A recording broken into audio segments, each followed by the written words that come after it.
రేవంత్ రెడ్డి పరిపాలన ఎట్లా అనిపిస్తుంది? అన్నమాట ఎందుకట్లా? మరి ఇక 4000 పింఛన్ ఇస్తానే 3000 లేవు, 2000 లేవు, గవే 2000 దిక్కున్నాయి. ఆయన ఇచ్చిన గవే 2000. అసలు రేవంత్ రెడ్డికి కేసీఆర్ కి తేడా అంటే ఏం చెప్తారమ్మా మీరు? జర నయమే ఉండే కేసీఆర్. ఆయన ఉన్నప్పుడు ఈ పథకాలు ఏం పెట్టలేడు కదా, ఫ్రీ కరెంట్ గానీ, ఫ్రీ బస్ గానీ, 500 ఫ్రీ బస్ పెట్టిండు, ఎందుకు గుద్దుకొని అనుకున్నాడు. ఫ్రీగా బస్సు కాకుండా ఇంకేం పెట్టాలంటారు? ఏం పెట్టలేదు. పింఛన్కి లేని వాళ్ళకి పింఛన్ ఇవ్వాలి కదా, మొగడు చచ్చిపోయిన వాళ్ళకు, కొడుకులు 20 పరవ చేసిన వాళ్ళకు ఇవ్వాలి కదా, ఇస్తలేడు.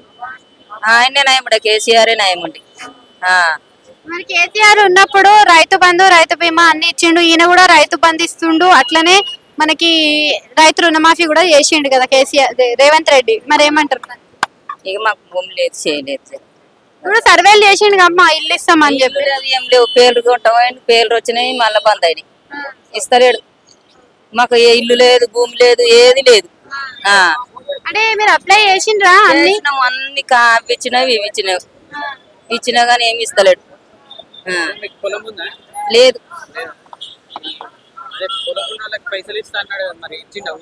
ఇక ఏమో వాళ్ళకి తెలియదు మాకు. ఫ్రీ కరెంట్ వస్తుందమ్మా మీకు? ఫ్రీ కరెంట్ వస్తుందా? వస్తుంది. గది ఒకటే, గ్యాస్ ఏం లేదు. సన్న బియ్యం వస్తున్నాయా మీకు? సన్న బియ్యం ఎట్లున్నాయి?